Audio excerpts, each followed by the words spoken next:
Hello, Grandmaster Ware with Mount Tabor Grand Lodge once again.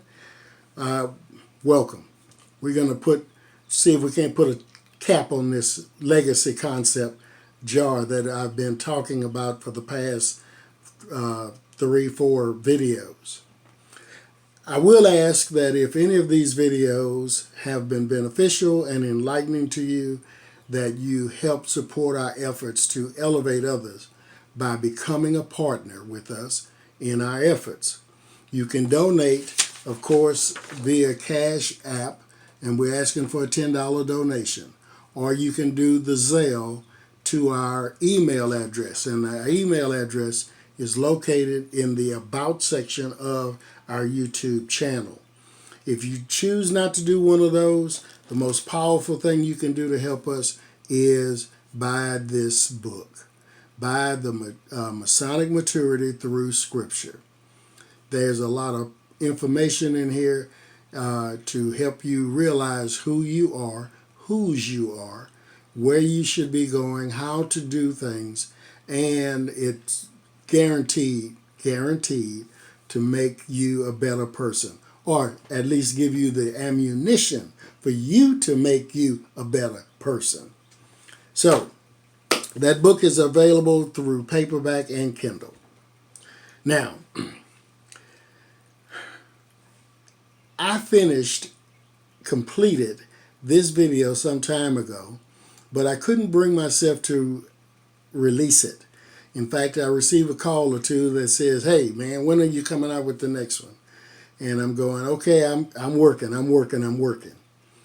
But each time I thought I was finished, I was guided back to my trestle board to edit and re-edit this video. So I ask that you pay particular attention to this video. Observe what is given and interpret the effects it can have on your life, and then apply what is given to your everyday life for the betterment of you, your family, your lodge, and your community. You see, today is so close to history until if we close our eyes, it's gone. So let's do what men do at this point, and that is make some decisions. When we make decisions, we can put the cap on the legacy jar. We're ready to run, or as some people say, rock and roll.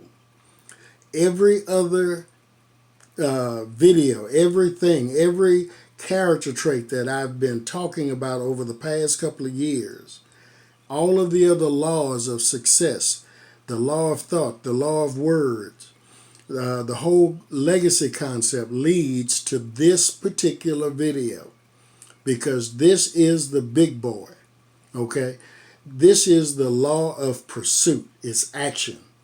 In this video, I will discuss how the cardinal virtues of Freemasonry can be converted into 4 rules of pursuit, and how they will aid you in the creation of your legacy.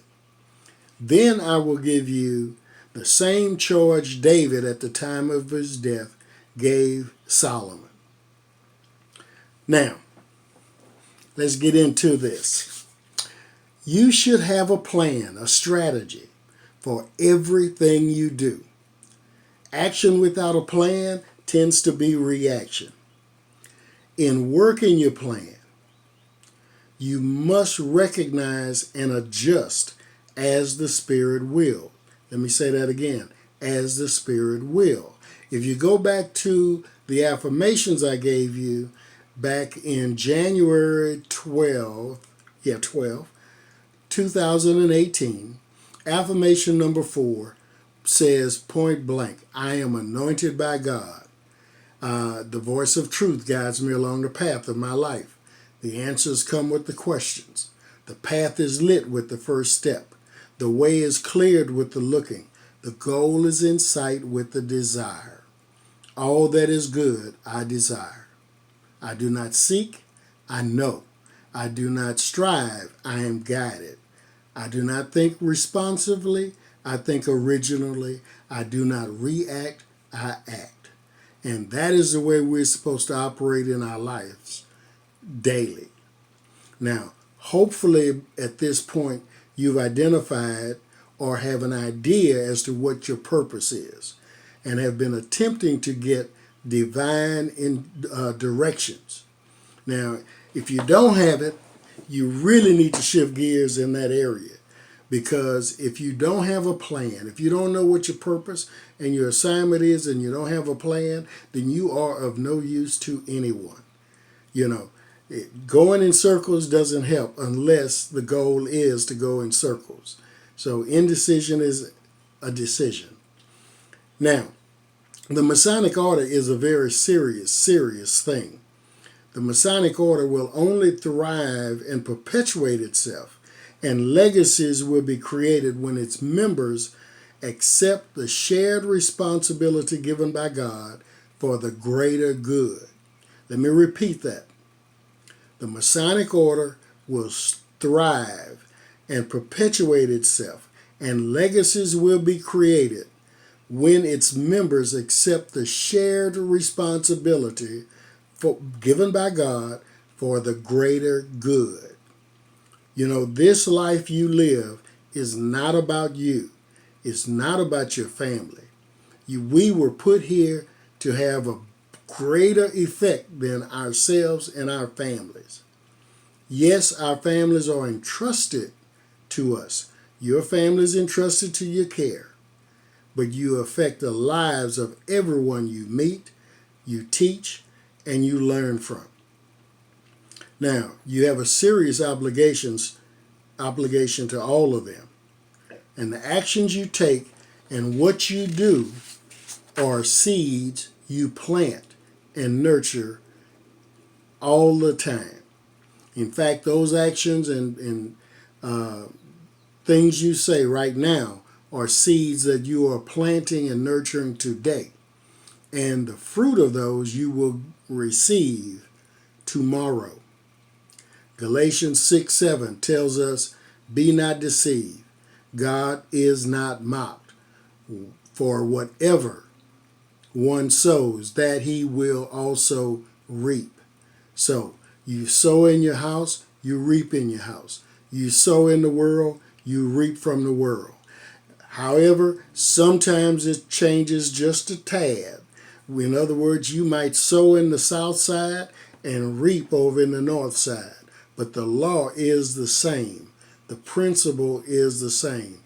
As long as you sow, and whatever you sow, whatever you plant, whatever seeds you give or pass out, impart into people, you will receive that back. Now, as a Mason, you're supposed to be a good man. Proverbs 13:22 says that a good man leaves an inheritance to his children's children, but the sinner's wealth is laid up for the righteous. So you will not have a legacy or even be remembered as a good man if you waste what you are given. Leaving a legacy has to be purposed. It has to be intentional. You see, nothing ever just happens. Your purpose and your area in which your legacy lies most likely will be revealed to you while you are in servitude, not leadership. In service to others, the foundation is laid for advancement and prosperity. So within the lodge, within your house, within your job, your community, find your place of service, and you will find your avenue to blessings. Proverbs 11:25 tells us that he who waters will one day be watered himself. And the Bible gives us many examples of the value of service, such as Joshua to Moses, Elijah to Elijah, Ruth to Naomi, just to name a few. Jesus tells us in Matthew 23:11 The greatest among you will be your servant. So don't frown upon small beginnings, for that is where the foundation for greatness begins. Now, I use a lot of Bible reference because it sticks, it stays, it's solid information. 1 Peter 4 and 10 tells us, as each has received a gift, use it to serve another as good stewards of God varied grace. Now, your whole mental attitude about serving another man, serving in a lesser capacity than you would like, it dictates your approach and your actions to life. Are you an owner or a renter? And we've all ran into the term rent to own. But here's the thing. Some people are stuck in renting. And a renter means someone else is in power. Someone else is the blame or get the credit. Children blame parents. Employees blame their bosses. Church members blame the pastors, and lodge members blame the wishful master. Renters look for a scapegoat to hide their inadequacies and their failures to perform. But again, my VSL tells me whoever is slack in his work is a brother to him that destroys. And that's in Proverbs 18:9. So there's a big difference between renting a 2020 Cadillac CTS and buying a Cadillac CTS. It's the same vehicle, but your approach is different. Your mentality and purpose for it is different. Both have a steering wheel, accelerator, brakes, lights, etc. Both have an owner's manual in the glove compartment. But when you rent, generally, you don't consult the manual. But if you buy, now you want to know everything that vehicle can do. You want to make sure that you take advantage of all the benefits. You want to maximize the use of it. So yes, you're going to read the manual. You're going to go through it with a fine-tooth comb. You're going to find out what the do's and don'ts are. It prepares you. Reading the manual prepares you for maximum benefit. Building a legacy is pretty much the same thing. Building a legacy requires total focus.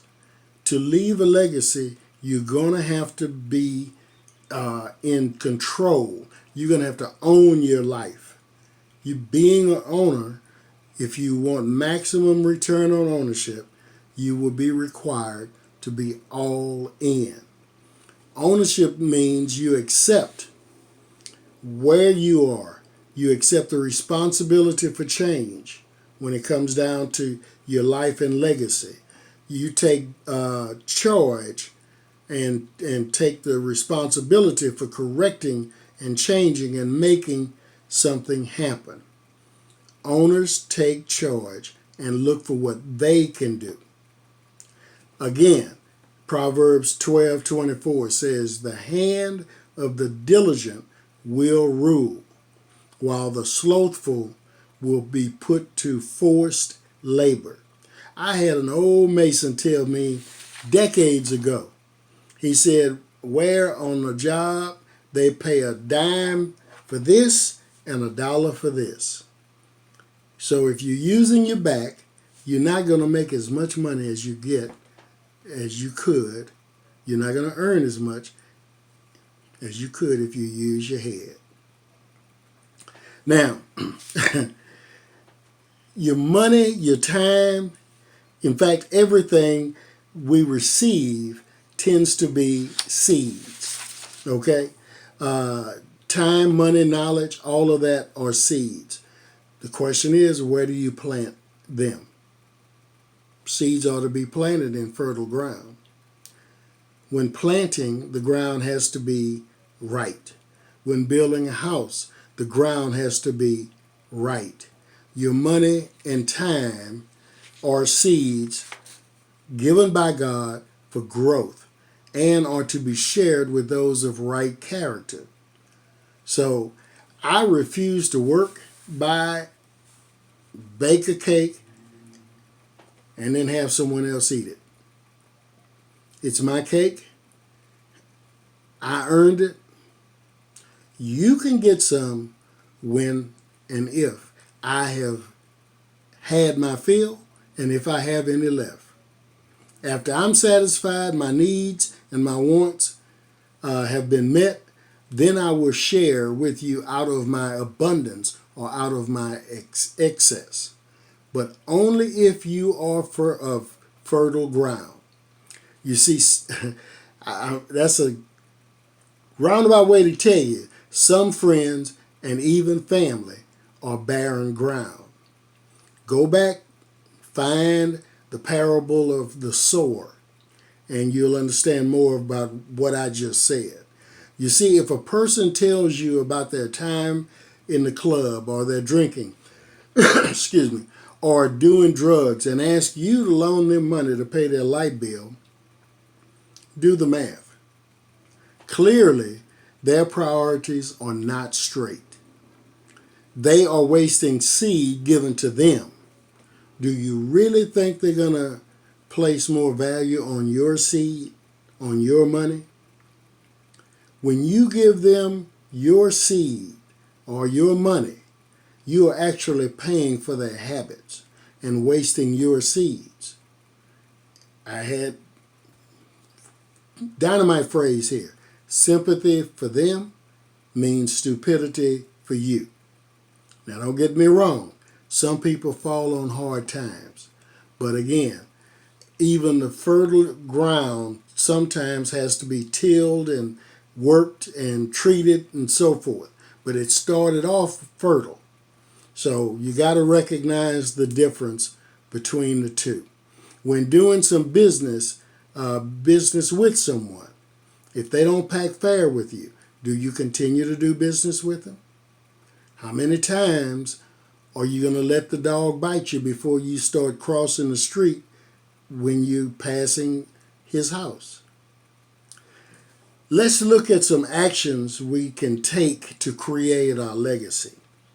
Number one, you have to decide where you want to go, what you want to do, and when. Number two, you have to decide or determine where you are. What is your starting point? The third thing now you can map out is your route for manifestation. How are you going to get there? And then at that point, number four, we have to assess your needs to navigate the route you've chose. Know your strengths and your weaknesses. A lady told me once, if you surround yourself with strength, you will always be protected. So you want people that are strong in your weak areas around you. Number five, you have to adjust your thinking. And you can do that by reading, studying, and reading. The more you learn, the higher your personal value will be. Know the trends and recognize the shifts in your market. Number six, you want to move from faith to faith. Now, what that means is what was done to what needs to be done.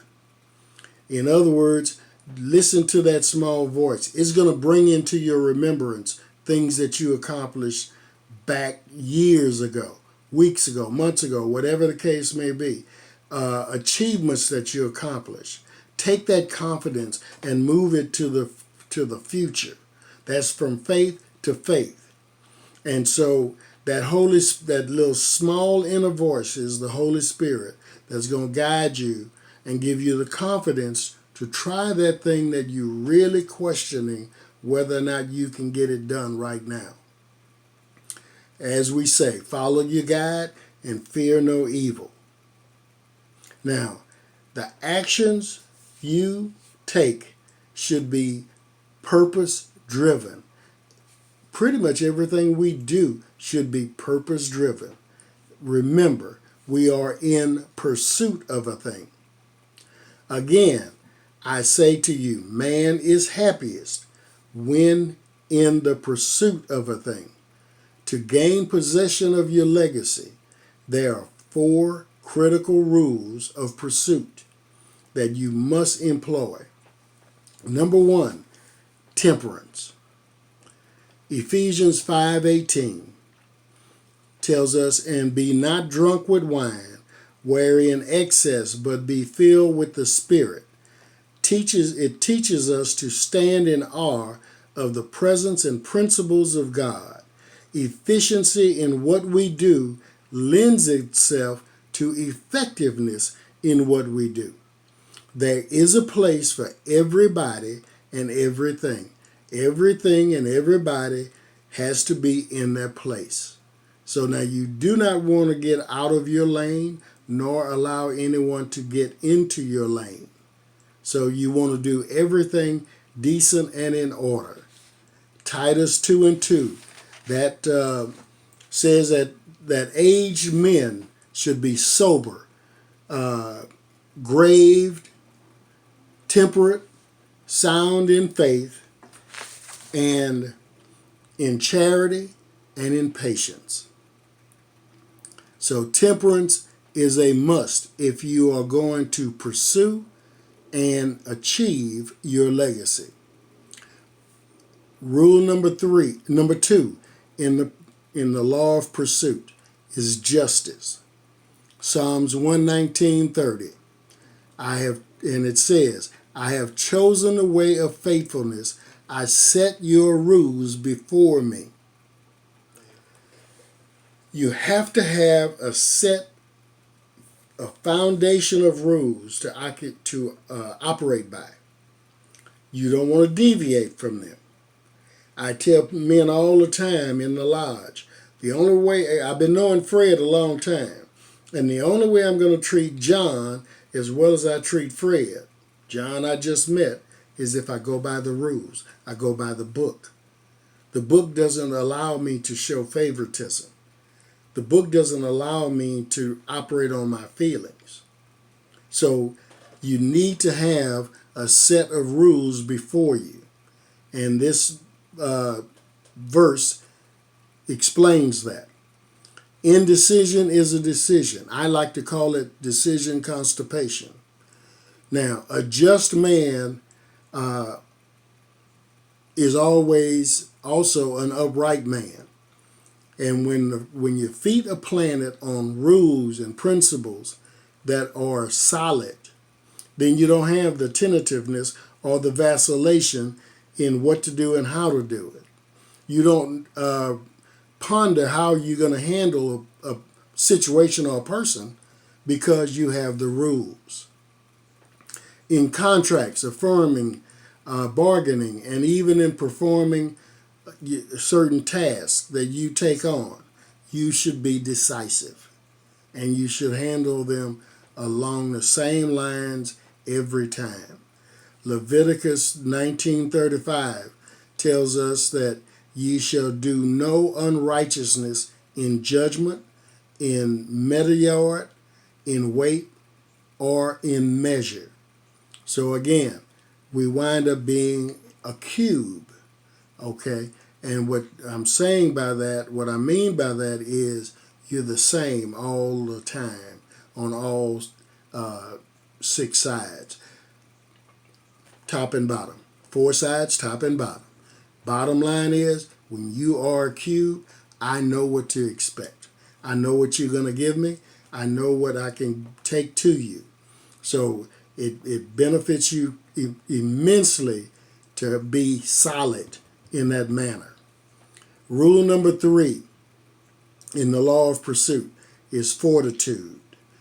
Be willing to be tried, never denied, and tried again. Proverbs 24:16 tells us that for the righteous falls 7 times and rises again, but the wicked stumble in times of calamity. Now, you've heard it before. James 1, chapter 1, verses 2 through 4 says, "Count it all joy, my brothers, when you meet trials of various kinds, for you know that the testing of your faith produces steadfastness. And let steadfastness have its full effect, that you may be perfect and complete, lacking in nothing." So remember, you're working to create your legacy. Romans 8:28 says, "And we know that for those who love God, all things work together for good, for those who are called according to his purpose." You have to press. That's all fortitude is. In spite of it, you press. Because anytime you put out less than, or you put out half an effort, you're going to get less than half the results. But when you put out 100%, you're going to reap more than 100% return. Rule number 4 in our law of pursuit is prudence. This is by far the most important. Dr. Luke in chapter 6, verse 38 tells you to give and it will be given to you. Good measure, pressed down, shaken together, running over, will be put into your lap. Now, for with the measure you use, it will be measured back to you. You know, I think 80% of the populace have no idea about this. 10% probably stumble upon it every once in a while. But another 10% actually employ this concept consistently in their lives. They realize nothing is free. If you want a dog to guard your house, you got to feed it. If you want lights in your house to come on when you flip the switch, you got to pay the bill. Imagine having a lodge meeting or a church service with no lights. Wisdom. Just think for a minute. Wisdom. Everything costs something. And the payer reaps the greatest rewards. You see, the point is, as stated in Ephesians 6 and 8, knowing that whatever good, the giving of time, the giving of money, the giving of thoughts, good words, good deeds, the giving of whatever anyone does, that he will receive back from the Lord, whether he is a bondservant or is free. So you must give, deposit or sow, or plant to receive. Conversely, if you don't give, deposit, sow, or plant, you won't. This principles, brothers and sisters, work for sinners and saints. Those in right standing with God will have longer peace, power, and prosperity.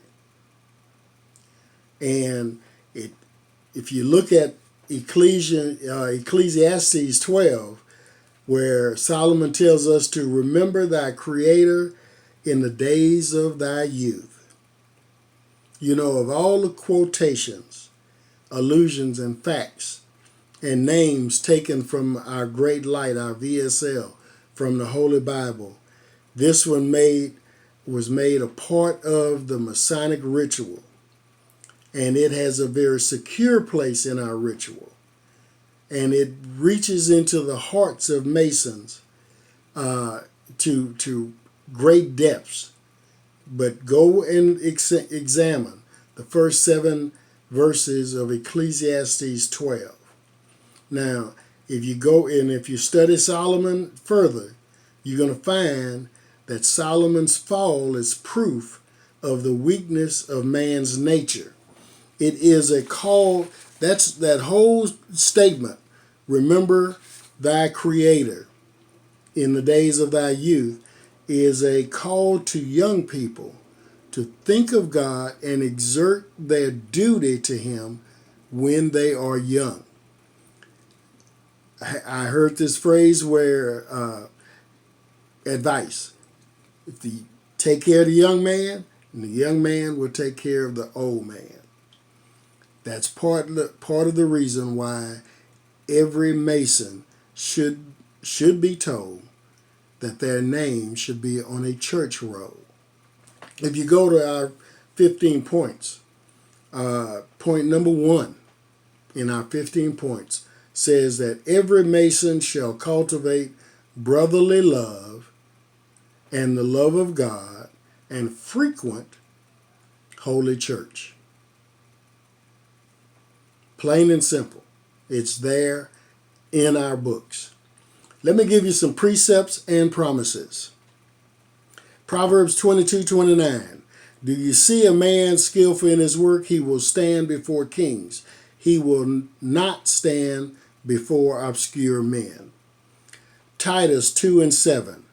Show yourself in all respects to be a model of good works, and in your teaching show integrity and dignity. Proverbs 3:6.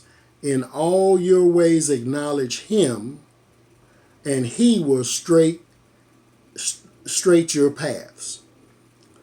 Proverbs 16:3. Commit your work to the Lord, and your plans will be established. Principles and precepts is what helps us to move from A to Z, because we have, when we get to B, or GHI is just not good enough. Again, you should have an end game, and principles and precepts are guaranteed to get us there. Now, the charge I am going to give you, it is the one that David gave to Solomon on his deathbed. And it says that we should follow David's advice to Solomon in 1 Kings 2, chapter 2, verses 1 through 4. And this is where David tells Solomon, govern thyself by the divine will. The written word is our rule. Be strong and show thyself a man. It is the way to prosper in all you do. We are called to leave a legacy, a God-given legacy. Do you hear the call? I want to thank you for your attention. I ask that you like, follow, and share us on Facebook, Instagram, and continue to follow us on our YouTube channel. At Mount Tabor Grand Lodge, we are added value. We don't levitate, we elevate. Thank you.